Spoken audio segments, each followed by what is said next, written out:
Hello, everyone. Larry Bailey here, bringing you another weekly newsletter read-through.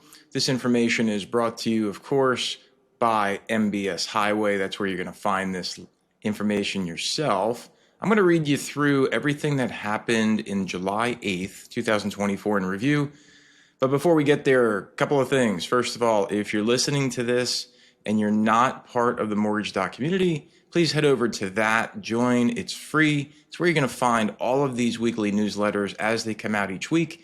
It's also where you can watch the video replay, not just listen to the audio, so you can actually see what's on screen, which is really important, especially if you want to get those recipes for the weekly family hack of the week. In the meantime, if you have anything that you're doing with regards to your commissions or your intelligence in terms of your business data, head over to awesometechinc.com. That's Awesome Technologies Inc. You're going to see the eCompensate platform. It's going to help revolutionize and modernize your payroll, especially when you have folks that are part of a commission plan or a bonus plan, or if you want to actually track their expenses all in the same way in terms of technology, not having to have multiple layers of technologies to do commissions, bonuses, and expense management. Do it all in eCompensate. And then with Bullseye EZ, you can actually visualize all your data from multiple data sources all in one place. No ridiculously high-end administrator needed whatsoever, because that's why we made it easy over at awesometechinc.com. Let's get into the week of July 8th, 2024 in review. Consumer inflation cooled in June, gang, while wholesale inflation surprised to the upside. Plus, Fed Chair Jerome Powell acknowledged that elevated inflation isn't the only risk to our economy. Read on for these stories and more. First story is consumer inflation cooler than forecasted. The next story is wholesale inflation heats up. The next story is Powell testimony shows Fed focused on dual mandate. And the last story is holiday impact on unemployment claims. First story here on screen is consumer inflation cooler than forecasted. There were more encouraging news regarding the inflation as June's consumer price index, it's also known as the CPI, that fell 0.1% from May, and this marked the first monthly decline since the start of the pandemic and helped push the annual reading lower from 3.3% down to a 3% flat. While core CPI, which strips out that volatile food and energy prices, increased 0.1% for the month, and while the annual reading declined from 3.4% to 3.3%. So we see this nice graph on the screen here, and it's giving you the June from 2023 through June of 2024, and we see the CPI kind of going up and down with the headline year over year. But the core is where the money's at, and you can see that is on a steady decline, and that's what we love to see if we care about paying less for things. Bottom line in this story, gang, is remember, while the Fed hiked its benchmark Fed funds rate 11 times between March of 22 and July of 23 to a 2-decade high, and they did that to fight inflation, which, by the way, remember, that inflation peaked at 9.1% in 2022. Their goal with this series of hikes was to slow borrowing and spending so pricing pressure would shrink and inflation would come under control. The Fed has repeatedly said they do not plan to cut rates until members have gained greater confidence that annual inflation is moving sustainably towards their 2% target. Fed Jerome Powell reiterated this sentiment last Tuesday and Wednesday during his semi-annual monetary policy report to Congress, which occurred ahead of Thursday's CPI release, and we're going to talk more about his testimony below in another story. The June CPI data followed better than expected numbers in both April and May, giving the Fed another welcome sign that inflationary pressures are easing, especially after readings in the first quarter of this year were unexpectedly high. The next story is wholesale inflation heats up. So the producer price index, which is known as PPI, because you have to have an acronym for everything. This measures the inflation at the wholesale level, and that was hotter than expected in June, while May's readings were also revised higher for the PPI. The headline PPI rose 0.2% last month, with the annual readings also up from 2.4 to 2.6%.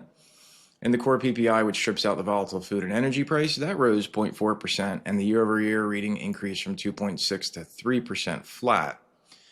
Bottom line here in this story is that after June's cooler consumer inflation report, wholesale inflation surprised to the upside. While the PPI report did not move the markets when it was released on Friday, the data is important because some of the components are factored into another inflation measure called, and you guys know it, we've talked about it, it's here again, the personal consumption expenditure, PCE. We need to see if this causes PCE to be hotter than expected as a result, but thus far, expectations are still for a low PCE reading when that data is released on July 26th. Here's some more of that Jerome Powell testimony. So Jerome Powell testimony shows Fed focused on dual mandate. Here's the story. While the Fed has a dual mandate of price stability and maximum employment, in recent years, they've been more focused on taming out of control inflation, given that the labor market has been strong. However, in his testimony to the Congress last week, Powell acknowledged that, quote, elevated inflation is not the only risk we face, close quote, as the job market has cooled considerably. So the bottom line with this story is what to know is Powell also noted that economic growth has moderated after strong expansion in the second half of 2023. Cooling consumer inflation combined with signs that the economy and job market is slowing have led to growing calls for the Fed to begin cutting their benchmark Fed funds rate, with growing odds that a cut may occur in their meeting on September 17th to 18th. The inflation and labor market reports released ahead of that meeting, you bet it, they will play a pivotal role in that decision, undoubtedly. Next story is holiday impact on unemployment claims, and we see this every year. So the initial jobless claims fell by 17,000 in the latest week, with 222,000 people filing for new unemployment claims. Continuing claims also fell by 4,000 as 1.852 million people still receiving benefits after their filing initial claim. Bottom line here, gang, is that while the initial jobless claims fell to their lowest level since May, the measured week included July 4th, and this could have impacted the data as people often put off filing during holiday weeks. That's not, and this is personal commentary, that's not always really the case. They might not put it off. They literally just may miss it. So when they say put it off, like, oh, I'll get to it next week, you have to, if you've never filed for unemployment, congrats. But if you have to file for unemployment, you've got to pick a day, and it's always that day in most unemployment systems at this point in the country. And so if your day happened to be Thursday, it gets messy and people get screwed up, and sometimes these things just don't happen on time when July 4th or any other major holiday falls during the week. You don't see necessarily this happen when the holiday falls on the weekend. To go on with the story here, continuing claims measured the week before Independence Day, so they were unaffected by the holiday. These claims now have topped 1.8 million for the last 5 weeks, remaining near some of the highest levels we've seen in recent years, suggesting that it's becoming harder for people to find a new job once they're let go. Again, the Fed will be watching for any sustained rise in unemployment claims as they weigh monetary policy and the timing for rate cuts this year. Again, if you're listening to us on audio only, thank you. Head over to mortgage.community to watch this entire video, and you can check out the Family Hack of the Week for the National Ice Cream Month. It's brought to you by somebody. I don't know where this recipe comes from. It's a simple no-churn recipe, and it comes from some anonymous deliverer of sweetness, goodness. If you like ice cream and you like chocolate chunks and cookie crumbs, and you don't have to churn. Here's what we're going to look for this week, gang. For more, back to our economic news. Important housing reports are ahead starting Tuesday with an update on home builder sentiment for this month. June's housing starts and building permits will also be reported on Wednesday. Also of note, June's retail sales will be released on Tuesday and the latest jobless claims on Thursday. Plus, we'll see an update from manufacturing for the New York region on Monday and the Philadelphia region on Thursday. A lot of stuff going on. And if you're paying attention to over here in this ticker in the top, we can see if we go back over into the candlesticks, right? And so we'll go down. I think this is that. Yeah, we'll go back down to 1 year because that's good. So we saw rates were at their highest. If you try to get a mortgage sometime around, if you try to lock your interest rate, I should say, sometime around the end of October 23, you may want to come back and check out with your lender. Now it's July 2024. The cost of money back then, if you look at this candlestick, was 96. Cost of money right now is just about 101. That's 5 points.